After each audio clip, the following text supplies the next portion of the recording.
नमस्ते छात्रों। आज हम लोग पाठ क्रमांक 2 लक्ष्मी इस पाठ के संदर्भ में जानकारी देखना चाहते हैं। यह पाठ क्रमांक 2 लक्ष्मी, इसके लेखक हैं गुरुवचन सिंह।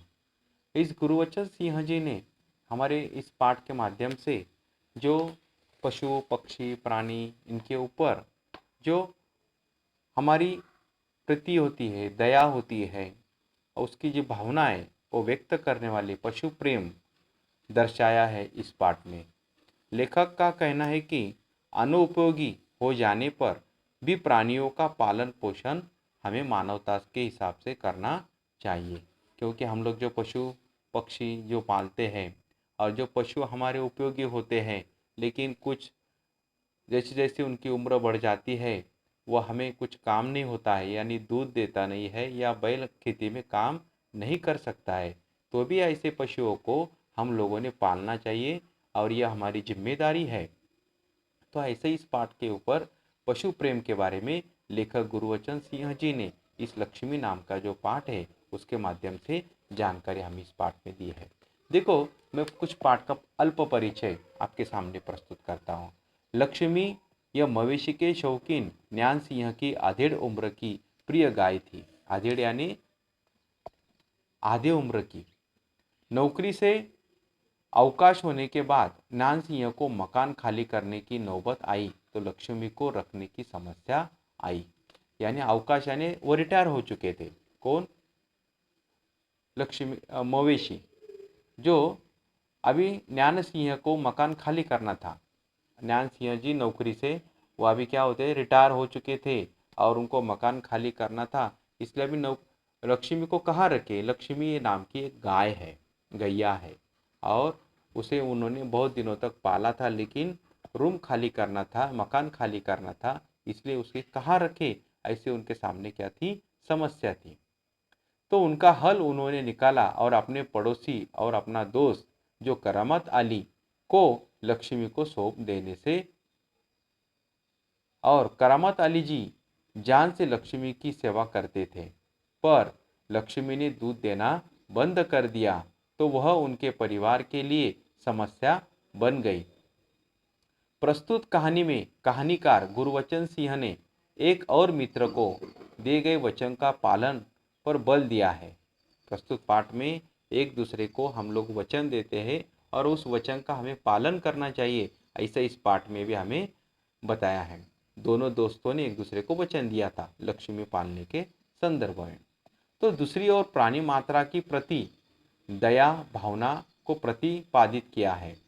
कहानी में दर्शाया गया है कि अनुपयोगी हो जाने के बाद भी पालतू प्राणियों को उचित देखभाल करना आवश्यक होता है। ऐसा इस पाठ में उसका हमें लेखक गुरुवचन सिंह जी ने जानकारी दी है। इस पाठ को हम लोग देखेंगे। पान क्रमांक, सभी बच्चों ने पान क्रमांक 3 पाठ क्रमांक 2 इसे निकालना है और वह पढ़ने के लिए मैं शुरुआत करता हूँ, और जो जो नए नए शब्द उसमें आते हैं उसकी जानकारी हम लोग देखेंगे। देखो अभी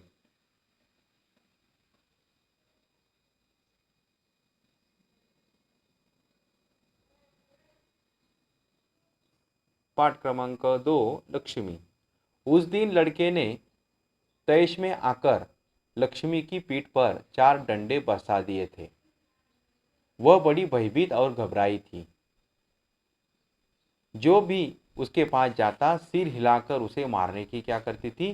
कोशिश करती थी, या फिर उछलती कूदती गले की रस्सी तोड़कर खूंटे से आजाद होने का प्रयास करती थी। अभी यहाँ पर ये जो लक्ष्मी नाम की जो गाय है उसे मारा था, 4 डंडे पीठ पर उसे दे दिए थे, इसलिए वो बेचारी भयभीत हो चुकी थी। और जो उसे के पास जाने का प्रयास करता था तो वह लक्ष्मी उसे मारने का प्रयास करती थी, या वो जो रस्सी थी उसके गले में वो तोड़ने का प्रयास करती थी, वो आज़ाद होने का प्रयास करती थी, उछलती थी और कूदती थी। तो करामत अली 2-4 दिनों से अस्वस्थ था। करामत अली 2-4 दिनों से अस्वस्थ था, लेकिन जब उसने यह सुना कि रहमान ने गाय की पीठ पर डंडे बरसाए थे। देखो, गाय को किसने मारा था? रहमान ने, और 2-4 डंडे उसको मारा था, इसलिए वो गाय बहुत परेशान भी थे और करामत अली भी परेशान था। तो उसने रहा नहीं गया, वह किसी प्रकार चारपाई से उठकर धीरे धीरे चलकर बधान में आया। बधान में यानी हमारे घर के आंगन में आया, जहाँ पर गाय उसको बांधी जाती है वो भाग। आगे बढ़कर उसने माथे पर हाथ फेरा। किसके? गाय के, लक्ष्मी नाम के गाय के। आगे बढ़कर उसने माथे पर हाथ फेरा, पुचकारा और होल्ले से उसकी पीठ पर हाथ फेरा। लक्ष्मी के शरीर में एक सिंहान सी दौड़ आई। तो यहाँ पर सिंहान सी दौड़ आई यानी शरीर उसका कांपने लगा। जब हम किसी से जितना माँ जिस प्रकार बच्चे के ऊपर प्यार करती है, उसी प्रकार हम लोग अपने प्राणी के ऊपर भी प्यार करते हैं। जिस प्रकार आप कुत्ते के सिर पर से या जो आप लोग घर में जो प्राणी पालते हैं उसके ऊपर आप लोग हाथ घुमाते हो तो उसके ऊपर उसकी प्रेम व्यक्त होता है। उसी प्रकार यहाँ पर भी करामत अली ने उस गाय के ऊपर यानी लक्ष्मी के ऊपर हाथ फेरा तो उसके शरीर में एक सिरहान सी दौड़ आई, यानी उसे प्यार करने वाला व्यक्ति आ गया है। ओहो, देखो अभी करामत अली क्या कहता है, ओहो कमबख्त ने कितनी बेदर्दी से पीटा है। यहाँ पर ओहो यह विस्मयादि बोधक अव्यय है। जैसा जैसा हम लोग आगे बढ़ेंगे तो बता देता हूँ, लेकिन यहाँ पर देखो ओहो विस्मयादि बोधक चिन्ह है। कमबख्त ने कितनी बेदर्दी से पीटा है, कौन कहता है? करामत अली। उसकी बीवी रमजानी बोली, लो चोट की जगह पर यह रोगन लगा दो, बिचारी को आराम मिलेगा। करामत अली की पत्नी का नाम था रमजानी। वो क्या बोल रही थी कि ये जो उसके चोट पर लगा दो उसे आराम मिल जाएगा। करामत अली गुस्से में बोला, क्या अच्छा हो अगर इसी लाठी से तुम्हारे रहमान को दोनों हाथ तोड़ दिए जाए, कहीं इस पर इस तरह पीटा जाता है। यानी करामत अली को गुस्सा आया, लक्ष्मी को इतना मारना नहीं चाहिए था, कितना बेदर्दी से मारा है। इसलिए रहमत अली को गुस्सा आया था। उन्होंने अपनी बीवी से कहा, अगर उस लड़के को हम लोग मारेंगे, उसका हाथ तोड़ दिया जाएगा तो कितना बुरा होगा, कितना लगेगा उसको, क्या इस तरह मारते हैं? ऐसा वो बोलता है। तब रमजानी बोली, लक्ष्मी ने आज भी दूध नहीं दिया। देखो लक्ष्मी क्या के रमजानी क्या बोल रही है, लक्ष्मी ने आज भी दूध नहीं दिया तो उसकी सजा इसे लाठी से दी गई है। यानी गाय ने दूध नहीं दिया, इसलिए उसका जो लड़का था उसने उसे बेदर्दी से मारा था। देखो दूध न देने पर उसने उसे मारा था। और इसी वह उसकी पत्नी रमजानी उसे बता रही है रहमत अली से। तब क्या तो रहमत ने गलती हो गई, इसे वह भी कबूल करता है। रमजानी कुछ क्षण खड़ी रही, फिर वहां से हटती हुई बोली, देखो अपना ख्याल रखो, पाँव इधर उधर गया तो कमर सिकवाते रहोगे। यानी वो अपने पति से कह रही है, अगर गाय ने तुम्हें इसका दे दिया, इधर उधर तुम्हारा पैर फिसल गया तो तुम्हारी कमर सिकवाने की नौबत आएगी, पाँव अच्छा सा डालो, अपना ख्याल रखो। ऐसा वो रमजानी अपने पति करामत अली से बोलती है। तो करामत अली क्या कहता है, देखो करामत अली ने फिर प्यार से लक्ष्मी की पीठ सहलाई, मुँह ही मुँह में बड़बड़ाया। मुँह ही मुँह बड़बड़ाया यानी अपना आप बड़बड़ाना, माफ कर लक्ष्मी, रहमान बड़ा मूर्ख है, उम्र के साथ तू भी बूढ़ी हो गई। डेयरी फर्म के डॉक्टर ने भी तो पिछली बार यही कहा दिया था, यह तेरी आखिरी बरस है। यानी तेरी दूध देने की आखिरी बरस है। अभी तू कैसा है, जैसी तेरी उम्र बढ़ती है, गाय की उम्र बढ़ती है तो गाय दूध देना बंद करती है, डॉक्टर ने ऐसा ही कहा था। और इसी प्रकार वह अपनी लक्ष्मी से एक प्रकार बोल रहा है या अपने आप पर अपना आप बोल रहा है, यानी बड़बड़ा रहा है। तब लक्ष्मी शांत खड़ी अपने जख्मों पर तेल लगवा रही। लक्ष्मी शांत खड़ी अपने जख्मों पर तेल लगवाती रही। वह करामत अली के मित्र ज्ञान सिंह की निशानी थी। यानी ज्ञान सिंह जी ने करामत अली को वह गाय भेंट दी थी। और करामत अली उस गाय के जख्मों पर क्या लगा रहा था? तेल लगवा रहा था। न्यान सिंह और करामत अली एक दूसरे के पड़ोसी थे। वे कारखाने में भी एक ही विभाग में काम करते थे। प्राय एक साथ छुट्टी पर जाते और एक साथ ही घर लौटते। न्यान सिंह को मवेशी पालने का बहुत शौक था। यानी न्यान सिंह को ऐसे पालतू प्राणियों को पालने का बहुत शौक था। और न्यान सिंह कौन था? करामत अली का दोस्त, एक ही जगह पर कारखाने में काम करने वाले और पड़ोसी भी थे। तो प्राय उसके घर के दरवाजे पर भैंस या गाय बांधी रहती थी। किसके? न्यान सिंह के। 3 बरस पहले उसने एक जर्सी गाय खरीदी थी। उसका नाम उसने लक्ष्मी रखा था। गाय किसने खरीदी की थी? न्यान सिंह ने। देखो कितने साल पहले? 3 साल पहले। अधेड़ उम्र की लक्ष्मी इतना दूध दे देती थी कि उससे घर की जरूरत पूरी हो जाने के बाद भी काफी दूध बचता था। देखो अभी तभी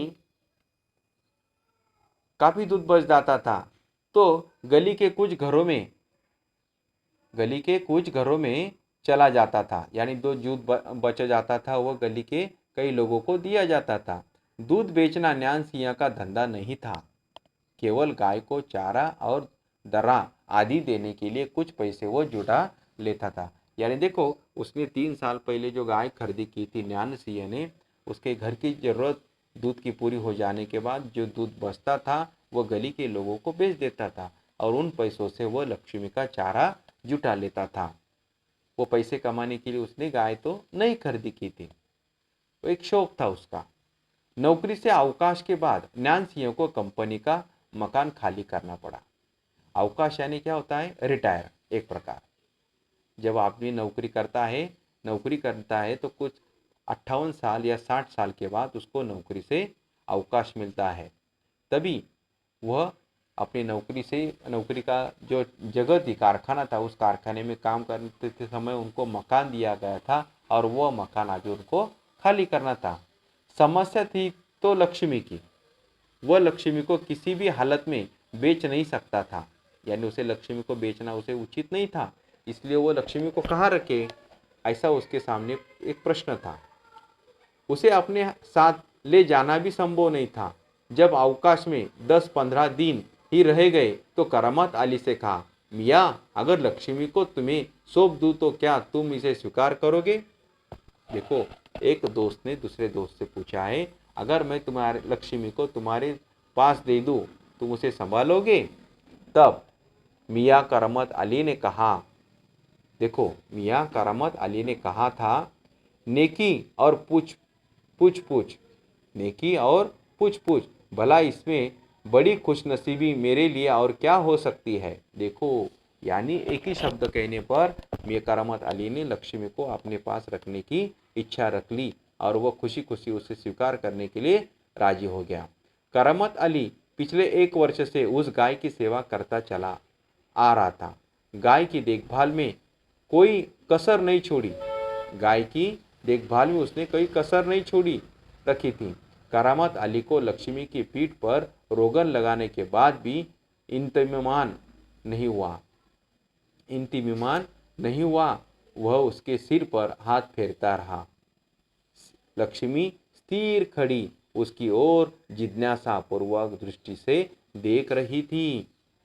करामत अली को लगा जैसे लक्ष्मी करामत अली को लगा जैसे लक्ष्मी कहना चाहती हो, यदि मैं तुम्हारे काम की नहीं हूं तो मुझे आजाद कर दो, मैं यह घर छोड़कर कहीं चली जाऊंगी। ऐसा लक्ष्मी सोच रही होगी। ऐसा किसको लगता है? करामत अली को। करामत अली उसके जो जख्म थे उस जख्म पे ऊपर तेल लगा रहा था, रोगन लगा रहा था और उसे इंतमाम यानी एक प्रकार उसको मन समाधान भी नहीं हुआ था। क्या करे? एक तो वह लक्ष्मी के मन की भावना समझ रहा था कि वह दूध नहीं दे रही, वह आज़ाद होना चाहती है, मैं तुम्हारे कुछ काम की नहीं हूँ, ऐसा वह लक्ष्मी अपने मन को सोच रही है। ऐसा कौन सोच रहा है? तो उसकी भावना को कौन समझ रहा है? तो करामत अली समझ रहा है। करामत अली ड्यूटी पर जाने की तैयारी में था। तभी रमजानी बोली। रमजानी कौन? करामत अली की पत्नी। रहमान के अब्बा, अगर लक्ष्मी दूध नहीं देती तो हम इसका क्या करेंगे? क्या खूंटे से बांधकर हम इसके खिलाते पिलाते रहेंगे? देखो कैसा प्रश्न किया। जो कुछ काम के नहीं है, या लक्ष्मी हमें दूध नहीं देती है, उसे हम लोग काली क्या खाना खिलाएंगे पिलाएंगे, बस उसकी सेवा करेंगे? तब जानवर है, बांधा है, तो इसे खिलाना पिलाना तो पड़ेगा। करामत अली अपनी पत्नी से, रहमत अली अपनी पत्नी से कह रहे, जानवर है, बांधा है, तो इसे खिलाना पिलाना तो पड़ेगा ही। जानते हो, इस महंगाई के ज़माने में सिर्फ सादा चारा देने में ही साढ़े तीन सौ महीना का खर्च होता है। उसकी पत्नी उसको बता रही है, यानी ये कुछ काम की नहीं है, दूध नहीं देती है, इससे कुछ हमें उत्पन्न मिलता नहीं है, तो इसे रखने का कुछ फ़ायदा नहीं है, और इसे खाने पिलाने के लिए खर्च कम से कम 3 या सही 350 रुपये का महीने का खर्च होता है, हाँ, बिना काम किए। तो ऐसा वह अपने पति से बोल रही है। सो तो है, करामत अली कहते हैं, सो तो है, वो तो बराबर है। कहते हुए करामत अली आगे कुछ नहीं बोला, घर से निकलकर कारखाने की तरफ हो लिया यानी चला गया। रास्ते में वह रमजानी की बात पर विचार करता रहा। लक्ष्मी अगर दूध नहीं देती तो इसका क्या करेंगे? यह ख्याल तो उसके मन में आया ही नहीं था कि एक समय ऐसा भी आ सकता है कि गाय को घर के सामने से खूंटे से बांधकर मुक्त खिलाने भी पड़ सकता है। ऐसा मैंने कभी सोचा भी नहीं था।